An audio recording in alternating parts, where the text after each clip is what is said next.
YTN 라디오 뉴스파이팅 김영수입니다. 4부 순서 이어가겠습니다. 오늘은 수요일인데요. 여야 소식 가장 빠르게 알려드리고 있습니다. 대변인들 시간입니다. 호준석 국민의힘 대변인, 서재현 전 민주당 상근부대변인 나오셨습니다. 어서 오십시오. 안녕하십니까. 네, 안녕하십니까. 네, 안녕하십니까. 네, 정치권의 핫 이슈부터 짚어보겠습니다. 어제 한덕수 대행의 헌법재판관 지명을 두고서요. 여야가 충돌하고 있습니다. 먼저 국민의힘은 용단이라고 평가했네요. 법대로 한 것이죠. 헌법과 법률에 따라서. 예. 헌법에는 9명으로 이제 헌법재판소 재판관 구성하게 돼 있고, 네. 헌법 그 재판소법 6조 3항에는 예. 임기 만료되기 전까지 임명하여야 한다라고 규정하고 있는데, 예. 그것을 그냥 비워두면 위법인 것이지 않습니까? 예. 민주당은 이제 본인들한테 유리한 일에 대해서는 권한대행이 무조건 해라, 왜 안 하느냐라고 해서 헌재 권한쟁의 심판까지 해서 결국 하라는 그 결정을 받아냈지 않습니까? 예.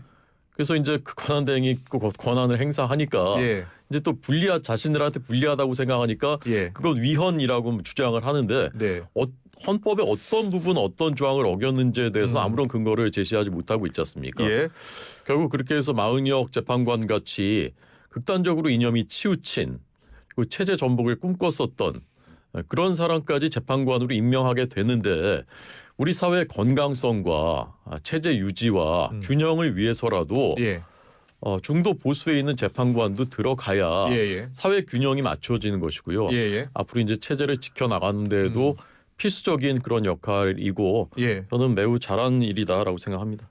그동안은 이제 마은혁 후보자는 여야 합의가 충분히 안 됐다라는 취지로 이야기하면서 임명하지 않았었잖아요. 네네. 근데 마은혁 후보자도 임명했어요 이번에. 네네. 임명했죠. 네. 그러면 이제 또 헌법재판소가 그렇게 결정을 했으니까 예. 그렇게 하지 않을 수 없는 것이었고, 이것은 이제 법대로 이것도 임명한 것이고요. 예. 대통령 몫인 것은. 윤 대통령 그 탄핵 심판 전부터 이제 야당에서는 계속 주장을 했잖아요. 민주당에서는 임명을 해야 한다 마은혁을. 네네. 그동안 임명하지 않았잖아요. 근데 한덕수 대행은. 네네. 근데 이번에 임명을 한 거예요. 네. 그럼 하지 말았어야 된다고 말씀. 아니 그게 아니라 이번에 임명을 한 게 과거에 임명하지 않았는데 이번에 임명한 게 네. 논리적으로 맞지 않는다는 거죠. 헌법재판소가 어쨌건 결정을 했으니까요. 예. 네. 알겠습니다. 자, 그렇다면 서재현 부대변인은 네, 네. 뭐 개인적으로 사실 개헌은 블랙홀이라고 생각했는데 이 네. 블랙홀을 뛰어넘어 버렸습니다. 예. 한덕수 총리가 2명의 임명을 해버리면서요. 저는 법대로가 아니고 법따로. 법따로라고 보세요. 예, 법따로에 그러니까 예. 모순적인 행위는 아닙니다. 예. 왜냐하면 만약 임명할 때도 이분은 법외, 예. 이번엔 또 법에, 그때는 소극적 행위가 아니고 소극적 위헌, 예. 이번엔 적극적 위헌. 네. 더 큰 위헌적 행위를 한 것이죠. 왜냐하면 대통령 목 3명, 예. 국회 목 3명, 헌법재판장 3명의 몫인데, 국회 몫은 형식적인 것이고 네. 이번에 2명은 대통령 몫이잖아요. 예, 그럼 예. 이 대통령이 본인이 대통령이 후보 최선 후보로 나갈 정도로 해도 예. 위헌인데 후보조차도 아닌 분이 권한대행이라는 분이 예. 대통령 몫을 했다는 것은 굉장히 침해하다. 그래서 더 나아가면 예. 만약에 유불리 따지시는데요. 민주당이 원하는 뭐 이런 걸 떠나서 예를 들어 추미애 장관이라든지 박범계 장관 같은 이런 분을 임명해도 안 되는 겁니다. 예. 이거는 위헌적인 겁니다. 이거 유불리를 떠나서요. 그냥 예. 법대로 하라는 말씀을 드리는 거거든요. 자, 그러면 저 헌법 잠깐 네. 들어가 보겠습니다. 111조에 보면 헌재는 국회 지명 3명, 대법원장 지명 3명, 대통령이 지명한 3인을 포함해서 이제 9명으로 그렇죠. 구성이 되는 거예요. 그 헌법 71조를 보니까 대통령 권위 때 총리 등 이제 국무위원 순서로 그 권한을 대행한다라고 표현이 돼 있어요. 그러니까 이 권한을 대행한다라는 표현이 들어가 있고 그 외에 다른 표현은 없기 때문에 대통령 몫을 대행이 지명할 수 있다 이렇게 보는 거예요. 그러니까 지금 대통령의 모든 권한은 권한대행이 행사를 하고 있지 않습니까? 예. 어느 것 하나라도 하지 않으면 국가에 큰 그 공백이 생길 수 있는 것입니다. 예. 심지어는 군 통수권조차도 권한대행이 갖고 있는 것입니다. 예. 그것을 하지 않으면 권한대행이 안 하면 우리나라 어떻게 되겠습니까? 그래요. 모든 예. 권한을 다 행사할 수 있는 것이고, 그동안은 이제 소극적인 권한을 행사해야 한다라는 게 이제 한덕수 본인도 대행의 그렇고, 입장이었거든요. 네, 그렇죠. 좀 적극적으로 바뀌신 행사를 거죠. 하는 아니 것으로 보네요. 적극적이라기보다는 이제 현상 유지만 해야 된다라는 그 주장하는 분들도 있는데, 네. 현상 유지입니다. 헌법재판소가 9명으로 구성돼야 하는 것은 현상인 것이거든요. 예. 그것을 유지해야 되는 것이고, 임기 만료가 이제 4월 18일이니까 얼마 남지 않았는데 예. 그것을 앞으로 2달 60일 동안이나 그냥 비워둬야 된다. 법을 어기고 라는 것이 저는 그러니까 서지현 부대변인께서도 이제 그게 뭐 법다로다 위헌이다 말씀하셨는데 네.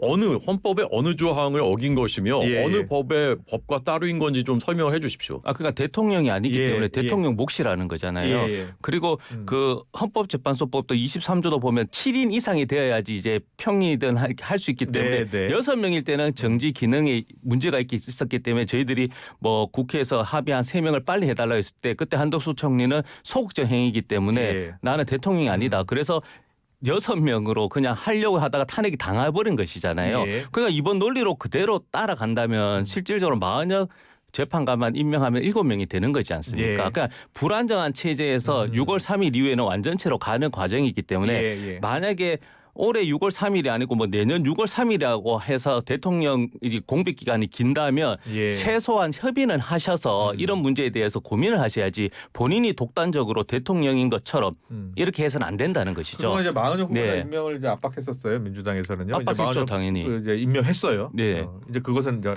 당연하다는 입장인 거고. 늦은 거죠. 그러니까 예. 제가 저희들이 늘 주장하는 것은 우리가 유리한 후보 뭐 재판관을 매수한 행위가 아니고요. 예, 그러니까 예. 법대로 마흔척 재판관을 임명해야 된다니까요. 앞서 말씀드렸지만 예. 한독수 대행께서 추미애, 박범계 같은 우리 뭐 편이라기보다는 예, 그런 예. 진보성이 있고 그런 분들을 임명해도 안 예, 된다니까요. 예, 예. 저는. 그러니까 제가 보기에는 네. 이제 유불리를 따져서 저렇게 말씀하시는 것이라 예. 저는 생각을 하고요. 예. 대통령이 아닌데 권한대행이 왜 했느냐 그 논리를 적용하면 예. 지금 한덕수 권한대행이 하고 있는 모든 것이 다 위법이라는 얘기, 아무것도 하면 안 된다는 얘기입니다. 예.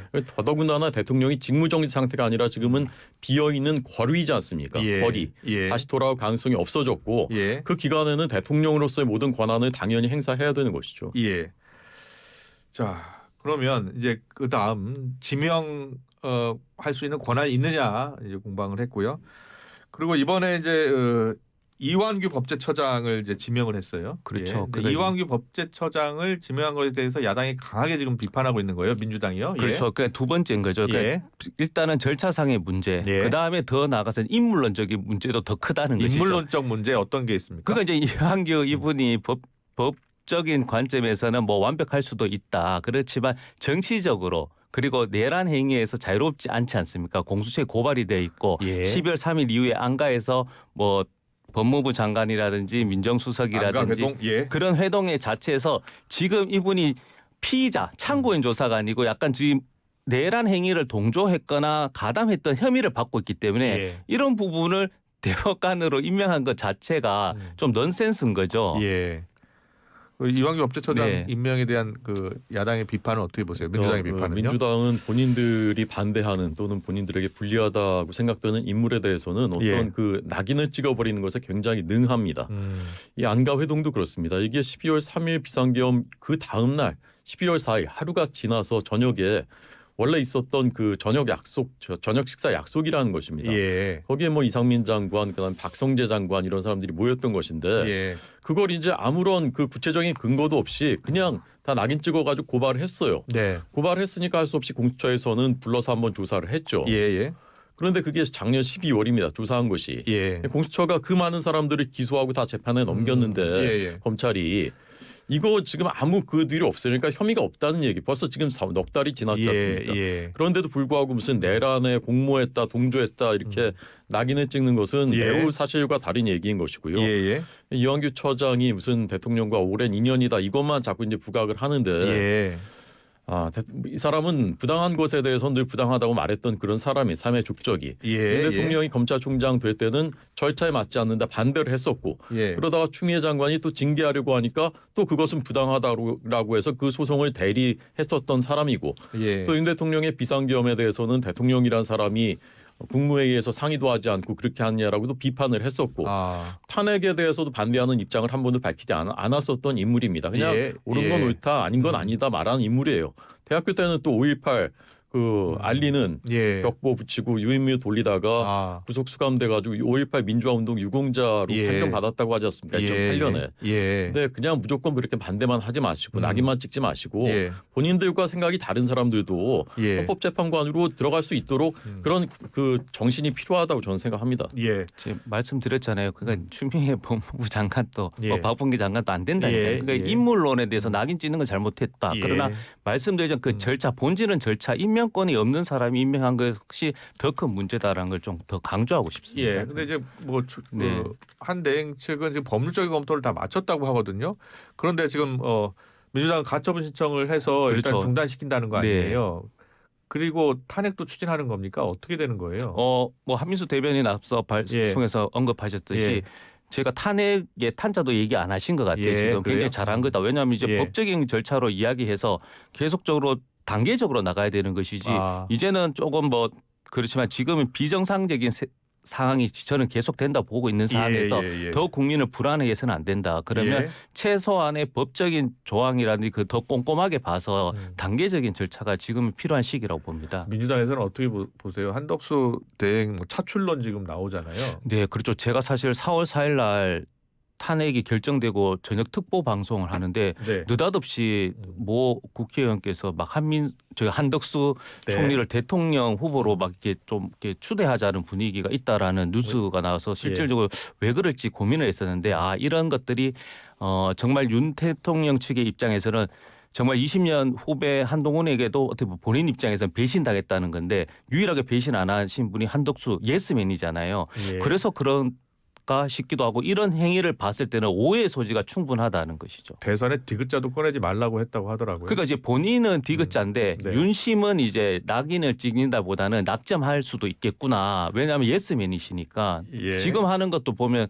본인이 그렇잖아요. 12월 26일 날 한덕수와 지금의 한덕수는 180도 다르지 않습니까? 예. 소극적 행위도 해서는 안 된다는 분이 적극적 행위를 하시잖아요. 예. 네. 그럼 한덕수 대행이 이렇게 적극적으로 나선 이유는 배경은 어디다고 그러니까 보시는 뒤에 거예요? 이제 윤심이 있다는 거죠. 윤심. 뒤에 윤심이 있기 때문이다. 그렇죠. 네, 저는 그렇게 의심할 수밖에 없다라는 것이죠. 호 대변인은요. 그러니까 윤 대통령 재임 중에는 기승전 김건희로 갔었고 민주당 예, 모든 예. 것이 김건희 여사로 귀결됐고 예. 어떤 주제가 나와도 예. 지금 이제 윤 대통령이 파면돼서 그 집에 가 계신데 네. 이제 계속 이제 윤심이죠 이제는. 그러니까 국민의힘 이퀄 그 뭐 내란 뭐 이렇게 이제 그 프레임을 씌우기 위해서 예. 저렇게 하는 것이고 한덕수 총리가 어떻게 예스맨이죠? 예. 국무회의 때도 비상계엄 반대했다라고 하고 네. 또 헌재 나가서도 이게 국무회의 요건에 맞지 않았다.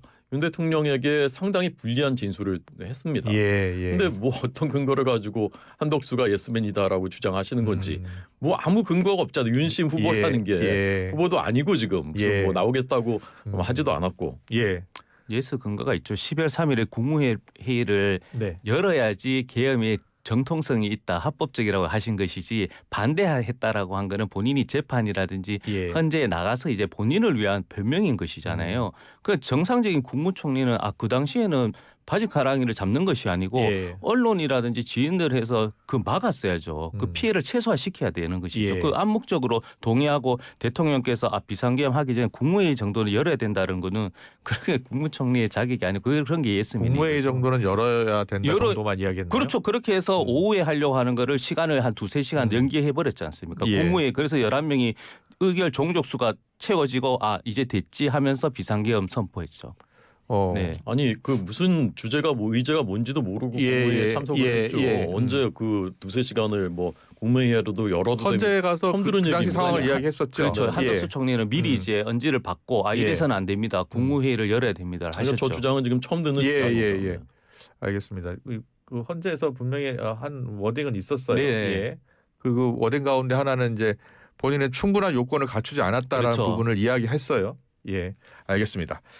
자, 이제 조기 대선 모드로 들어갔으니까요. 지금 국민의힘에 출마하겠다는 분들이 최대 15명까지 될 것이라는 이야기가 나오던데 네네. 지금 우리가 알고 있는 한 7, 8분 말고 더 있을 것 같습니까? 너무 경쟁이 치열한 거 아니에요? 그러니까 그것은 예. 그 이번 대선이 네. 해볼만하다라는 이제 사인으로 해석할 수 있는 거죠. 예. 굉장히 불리할 때는 모든 선거에서 공천 신청한 사람이 굉장히 적죠. 예. 안 될 것 같은 당에는. 아. 근데 지금 그 상황에는 왜 이러냐? 첫째는 어쨌건 이재명 대표 같은 사람이 대한민국을 이끄는 그래서 역주행시키는 것만은 막아야 된다. 나라도 한 손이라도 보태자라는 그런 그것이 저는 깔려 있다고 보고요. 예. 두 번째는 충분히 해볼 수 있다라는 그런 판단이 있는 것이죠. 예. 그것이 이제 그 많은 후보들이 나오는 것으로 나타나고 있고 저는 바람직한 현상이라고 봅니다. 왜냐하면 2017년 대선 때 그 당시 박근혜 대통령 탄핵 때는 보수 진영에서 1위 주자였던 반기문 총장 그다음 황교안 대행이 잇따라 불출마 선언을 하면서 굉장히 이제 기세가 꺾였습니다. 예. 그래서 사실은 굉장히 어려운 상태에서 시작을 했죠. 근데 지금은 너도 나도 예. 내가 한번 맞서보겠다라고 이렇게 손들고 나올 만한 분들은 다 나오고 있는 것이거든요. 그렇군요. 굉장히 예. 좋은 조짐이라고 생각하고 나라를 위해서 긍정적이라고 생각합니다. 예. 민주당에서는 어떻게 보고 있어요? 민주당에서는 네. 이렇게 타당의 후보니까 당연히 이제 뭐 관심이 뭐 있더라도 언급은 하지 않겠지만 개인적으로는 좀 너무 심하신 거죠. 사실 이게 뭐 냉정하게 비하하는 건 아니지만 구의원 후보를 나오더라도 본인이 준비가 되어 있고 그 고민을 하잖아요. 근데 네. 이번은 대통령이지 않습니까? 예. 대한민국 5천만 국민의 미래를 책임질 분인데 이렇게 준비되지 않고 이렇게 기회다라고 하시면서 한다라는 것은 저는 조금 이게 좀 잘못됐다. 그 흥행을 떠나서 정말 그 숫자적인 것도 있지만 그 몇몇을 보면 정말 대통령을 준비하신 분이 아니라 이 대통령 선거를 디딤돌로 삼으려는 분이 계셔서 저도 타 방송에서 언급했지만 지자체장 후보가 최소한 그 출신이 나온다고 하면 다음 지방선거 불출마 선언 정도는 해야 된다. 도의적으로. 그 정도의 각오 없이 대통령 선거를 후보로 한다라는 것은 굉장히 국민들께 결례라 생각하는 겁니다. 저는. 지금 현재 지자체장이 다 출마하려 나옵니다. 한다면 국민의힘이. 그렇죠. 그럼 다음에 지방선거 때 나는 불출마 선언하겠다 정도는 해야 된다는 것이죠. 그 정도는 해주셔야 된다는 준비가 거죠. 잘 돼 있습니다. 네. 그러니까 준비가 돼 있는지 안 돼 있는지는 나중에 본선에서 이재명 대표와 맞붙어 보면 그때 판가름할 수 있을 것 판단하실 수 있을 것이고요. 이재명 경기지사께서는 지난 이재명 대선 대표요? 때 그 지난번 그 대선 때 대선 대선 후보 경선 확정됐을 때 출마할 때? 경기지사였습니다. 그때 다음 지방선거 안 나오겠다고 불출마 선언을 했었던가요? 그러니까 이제 그때 상황이 다른 거죠. 그때는 1등 후보였지만 경기도 지사로서 역할을 하겠다는 것과 지금은 후보 당선 가능성이 없는 분들이 다음 선거를 준비해서 그러니까 예를 들어 이재명 그 당시 지사가 나는 대선에서는 그 다음에 하려고 이렇게 유지한 거하고는 다르다는 거죠. 그 결과가 민주당은 이제 모든 논리가 이제 그렇습니다. 논리가 아니고 다르다. 우린 다르다. 우리는 맞고 너네는 사실은 틀리다. 틀린 것인데 제가 순화해서 다르다고 한 건데. 알겠습니다. 알겠습니다. 지자체 단체장이 이제 이제 약속을 다 지키지 못하고 이제 출마하게 될 경우에는 그런 입장도 밝힐 필요가 있다라는 거죠. 그렇죠. 그리고 지금 국민의힘 상황이 녹록치 않지 않습니까? 네, 알겠습니다. 그 김문수 장관이 지금 조기 대선 출마를 사실상 공식화했어요. 어제 장관직을 내려놨으니까요. 그 김 장관이 이제 가세하게 된 겁니다. 여권의 대권 구도를 이제 어떻게 보고 있어요? 저는 사실은 1강이라고 생각하고 있는 것이 저도 이제 대구 1강으로 보세요? 1강입니다. 제 출신이 대구 출신이잖아요. 제 국민의힘 대구시장도 있잖아요, 거기. 네? 예, 대구시장. 대구시장은 없습니다. 그게 1중입니다. 홍준표 시장은 홍준표 시장이 1중이에요? 국민의힘 지지자들이 별로 신뢰를 하지 않아요. 이게 왜냐하면 제가 신뢰하는 게 국민의힘 지지자들을 저도 자연스럽게 만나잖아요. 제 지인이라든지 가족 중에도 다 있다 보면 홍준표 시장이 들으시면 되게 서운하고 화나겠는데요. 이런 방송을 제가 한 2년 동안 계속했었거든요. 그러니까 이게 국민의힘 지지자들은 지금 자존심 회복이 가장 크고 두 번째는 어떤 그 보수의 가치라고 하는 그 올고즘. 이게 이제 왔다 갔다 하는 걸 굉장히 싫어하시거든요. 그런 의미에서 김문수 장관이 좋다라는 말씀이 아니고 이게 투영되는 겁니다. 이 정도면 우리 후보로서 내가 표를 찍을 수 있을 것 같다 정도인 거다. 그래서 저는 확신은 아니지만 김문수 장관이 아마 국민의힘 후보로 이제 저는 당선 가능성이 지금으로서는 굉장히 높다 이렇게 생각하고 있습니다. 홍준표 시장은 김문수는 탈레반이지만 나는 유연하다라고 말을 했는데. 그런 자극적 언어를 쓰는 그게 이제 반증하는 것이거든요. 뭐 국민의힘 대변인이기 때문에 국민의힘 상황을 그렇게 자세히 물어볼 수는 없고요. 그렇죠. 또 좀 치열한 것 지켜야죠. 같아요. 그러니까 홍준표, 김문수 두 분은 예. 그 당시 95년에 제가 그 신한국당, 예. 민주자유당에서 신한국당을 바뀔 때 그때 거기 취재를 했었거든요. 예. 그때가 이제 96년 총선 준비하고 있을 때 아. 강삼재 사무총장 있고 그랬습니다. 그랬군요. 그때 예. 96년에 정치 입문 동기예요. 아, 두 사람이요? 김문수, 홍준표. 아. 96년에 처음 국회의원이 됐고 예, 예. 연배는 아마 홍 시장이 3살쯤 아래인 걸 그러니까 홍준표 시장 그 당시 검사 출신이었고 김문수 당시 지금 장관은 그 당시 때 학생운동 했었죠. 노동운동 출신이죠. 노동운동. 예. 그래서 걸어온 길이 매우 다른데 정치 입문할 때 만났고 또 지역이 겹치고요. 네. 둘 다 대구에서 고등학교를 나왔고. 그랬군요. 예. 그리고 이제 지금은 이제 탄핵을 명시적으로 반대했었던 쪽에 또 이제 그 지지세가 겹치고 그래서 아마 그런 신경전이 그렇군요. 두 분 사이에 좀 있을 것 같습니다. 알겠습니다. 이재명 대표가 오늘 대표직에서 물러난다고 하더라고요. 네. 예. 내일 출마 선언하고요. 뭐 워낙 독주 체제여서 어떻게 당내에서는 뭐 경선 룰을 조금 조정할 움직임도 있습니까? 어떻습니까? 저도 정확히는 잘 모르고요. 예. 지금은 또 당 대표가 지금 이재명 대표 있기 때문에 예, 예. 룰을 얘기하면 지금 불공정성 저는 있다고 그렇군요. 예, 예. 하기 때문에 예. 저는 아마 그 사퇴하고 나서는 그게 이제 수면 위로 올라가면서 다양한 논의를 하면서 신속하게 결정할 것 같은데 예. 기본 룰을 바꾸기는 쉽지 않다. 그래요? 그러나 권력별 통합은 할 수 있을 것 같아요. 그래서 예. 지금 상황에서는 냉정히 봤을 때 예비 경선 룰 기간을 늘리는 것이 유리한 것인지 예. 그리고 그것이 좀 줄이더라도 좀 합의하면 좀 저는 제 입장에서는 절충안으로 해서 뭐 예를 들어 4주 했으면 한 3주 정도 3주로 줄이고 그런 예. 방안은 충분히 논의할 수 있을 것 같아요. 그렇군요. 근데 이재명 대표 외에 이제 김두관 전 의원이 출마 선언했고요. 네, 맞습니다. 김동연 지사 네. 출마할 것 같죠? 네, 출마 오늘 선언을 출마 선언? 예, 인천공항에서 한다고 했고요. 그리고 김경수 지사하고 김부겸 네. 총리 두 사람은 아직도 입장을 밝히지 않은 거예요? 근데 지금 언론에서는 김경수 지사나 김부겸 전 총리는 출마하겠다라고 그래요? 예 하셔가지고요. 예, 예, 예. 저는 출마해서 예. 뭐 다양성도 있겠지만 본인들이 각각 달려온 길이 달라요. 네. 사실 그래서 예. 그런 것들이 이재명 대표가 놓치고 있는 것들 있을 수 있거든요. 예. 그런 부분을 저는 자연스럽게 해서 긍정적으로 에너지를 조금 흡수해서 네. 최종 후보가 됐을 때 이제 대한민국 미래를 책임질 수 있는 수권 정당의 대통령으로서 그렇게 하는 모습은 바람직하다. 예, 흥행을 떠나서요. 알겠습니다. 일단 국민의힘 뭐 민주당 이제 후보 이제 경선에 들어갈 것이고요. 지금 앞서 제가 이준석 의원하고 인터뷰를 했기 때문에 이준석 의원이 갖고 있는 이번 대선의 영향력을 어느 정도라고 보세요? 저는 개인적으로 많이 응원하거든요. 사실 40대 제 응원은 이제 그래요? 40대 세대론적 관점에서 예. 근데 이제 이분 또 성장을 해야 되는데 자꾸 이게 후퇴하면서 자꾸 본인적으로 해서 아쉬움이 있긴 한데 네. 저는 개인적으로는 그 단일화라든지 과거의 어떤 정치 행태를 예. 벗어나서 마지막까지 최선을 다하는 모습을 보여주시되 예. 타 후보에 대해서 조금 이제 배려 그리고 나이가 40대 어리지 않습니까? 예. 그러면 예의를 더 갖춰서 예. 본인이 하고 싶은 정책 위주로 나갔었으면 하는 개인적 바람이 40대는 있습니다. 어리다고 생각하지 않는. 저는 어리다고 생각하지 않습니다. 그래서 예. 저는 윤석열 대통령도 30대 장관을 이렇게 등용하겠다 예. 하는 게 굉장히 좋은 거게 관료주의 사회를 자연스럽게 바뀔 수 있는 예. 부분이거든요. 그래서 굉장히 좋은 정책이고 공약이었다고 했는데 끝까지 완주했으면 좋겠다는 거죠. 예. 그렇죠. 완주해야 된다고 생각합니다. 네. 저는. 혼석 대변인은 어떻게 보세요?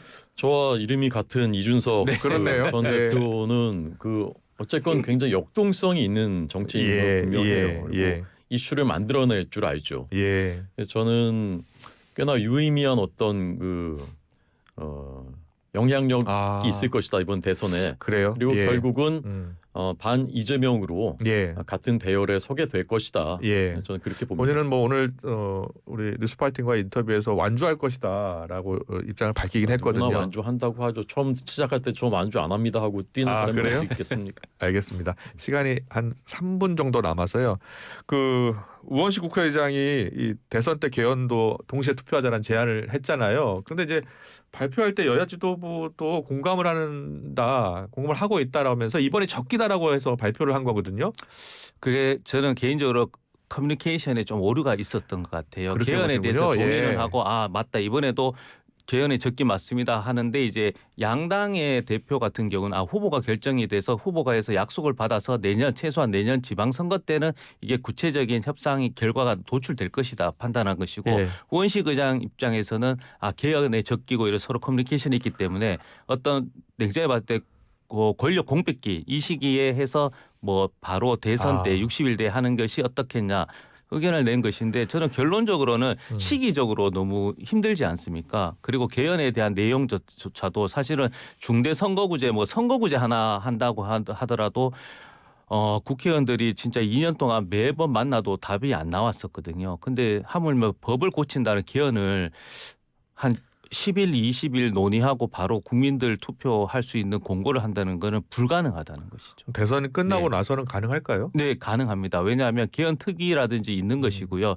후보들도 약속하고 특히 이제 대통령이 될 분이 이제 적극적 의지가 있다면 그는 예. 기존에 논의했던 것 차근차근 하게 되면 저는 5년 내도록 개헌 계속적인 단계적으로 할 가능성이 굉장히 높다는 것이죠. 호 대변인 네. 어떻게 전망하세요? 저는 그 자당 출신의 국회의장이 예. 개헌에 대해서 그 발제를 한 것에 대해서조차도 민주당 내에서 반응하는 또 지지자들이 그렇게 낙인 찍는 그런 모습을 보면서 예. 이게 정말 그 공포 정치, 1인 독재, 예. 여론 통제, 민주주의의 질식 이런 것들의 이제 그림자를 느끼는 거죠. 예. 아마 저는 많은 국민들이 비슷한 생각을 하셨을 것이라고 생각하고 어떤 세상을 우리가 맞이할 수 있겠구나 잘못하면 예. 그런 부분에 대한 그 두려움 이재명 우원식 국회의장이 민주당 강성지층의 문자폭탄 맞고 있는 그 부분에 대해서 말씀하시는 거예요? 그리고 뭐 정청래 위원장 같은 사람 뭐 예. 의장 놀이라고 했나요? 예. 의장 놀이 뭐 하지 마라 뭐 예. 이렇게 하지 않습니까? 예.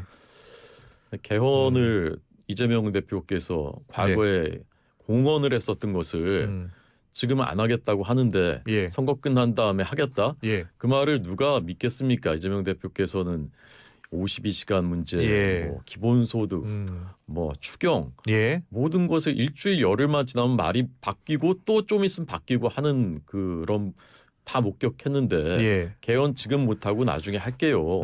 그거를 누가 믿을까요? 예. 우원식 국회의장은 여야 지도부 만난 것은 맞는 것 같아요. 그 수시로 예. 대화하고 개헌의 예. 논의도 얘기하셨는데 말씀드리자 커뮤니케이션에 약간의 어떤 해석 차이가 조금 있는 것 같고요. 예. 우원식 의장에 대해 저도 당연히 의장으로서 하실 수 있다고 낙인 찍지는 않습니다. 예. 개별적으로 낙인 찍은 분도 있겠죠. 그러나 그것이 전체적인 건 아니다라는 말씀도 꼭 좀 드립니다. 알겠습니다. 여기까지 듣겠습니다. 수요일 전해드린 대변인들 서재현 전 민주당 상근부 대변인, 호준석 국민의힘 대변인과 함께했습니다. 잘 들었습니다. 고맙습니다. 네, 감사합니다. 감사합니다. 수고하셨습니다.